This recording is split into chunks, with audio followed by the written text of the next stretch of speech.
Hello everyone, this is Philip's mom, and this is my second book reading, and today we're reading A Little Bit of Winter by Paul Stewart and Chris Riddell, one of the Rabbit and Hedgehog books, which are my favorite book series. So let's read the blurb at the back. It's autumn and time for Hedgehog's annual sleep. He asks Rabbit to save him a little bit of winter so that when he wakes up, he can see what it's like. But Rabbit is a forgetful animal. Will he keep his promise?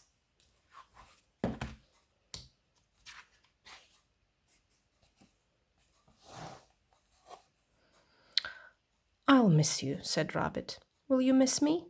No, said Hedgehog. I'll miss you, said Rabbit. I know, said Hedgehog. You've just told me.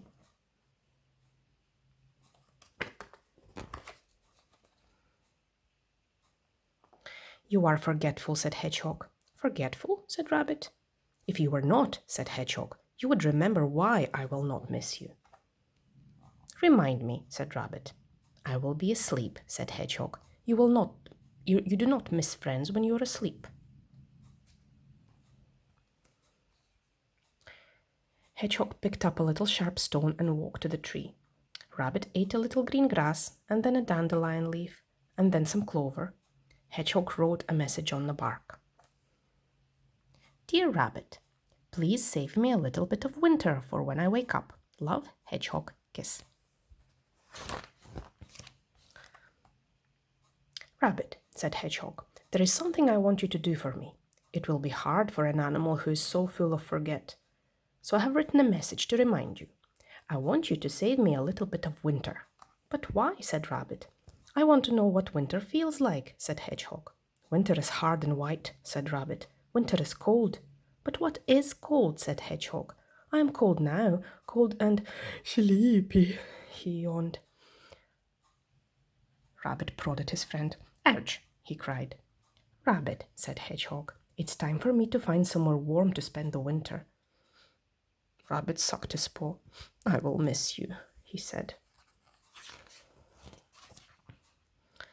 Winter was bad that year. Snow fell.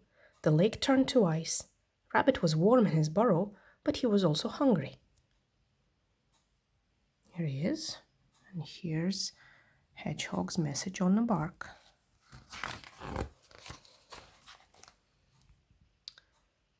That is the trouble with winter, said Rabbit, as he hopped outside. The colder it is, the more food I want.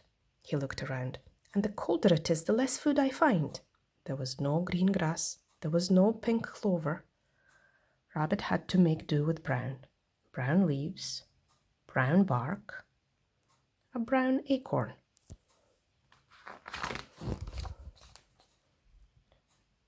Oh my goodness, look what happened there. When Rabbit saw the words on the tree, he dropped the acorn in surprise. The acorn rolled, it gathered snow, it turned into a small snowball.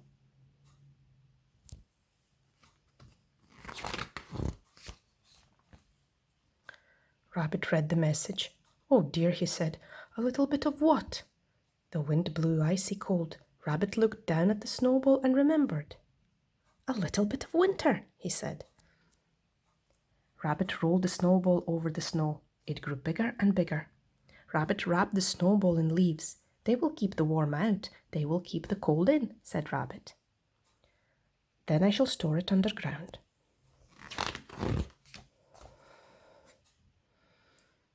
Spring came, the sun shone, the snow melted, and the lake turned back to water. Hedgehog woke up. Hedgehog, said Rabbit. Rabbit, said Hedgehog. Oh, a big hug. Rabbit and Hedgehog are the best of friends. Oh dear. Oh, Rabbit, said Hedgehog, you've eaten winter. No, said Rabbit, I ate the bark. Winter I have saved. It's in my burrow. I shall fetch it for you. Hedgehog poked at the soft brown ball. You told me that winter was hard and white, he said, and cold. Just wait, said Rabbit. He pulled off the leaves one by one.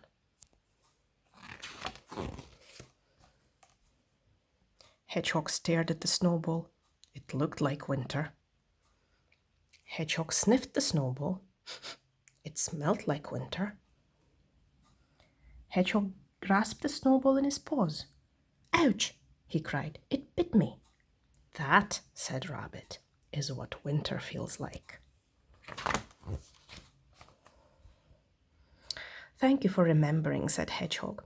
"I remembered because I missed you," said Rabbit. "Did you miss me?" Hedgehog sighed. "Oh, Rabbit," he said.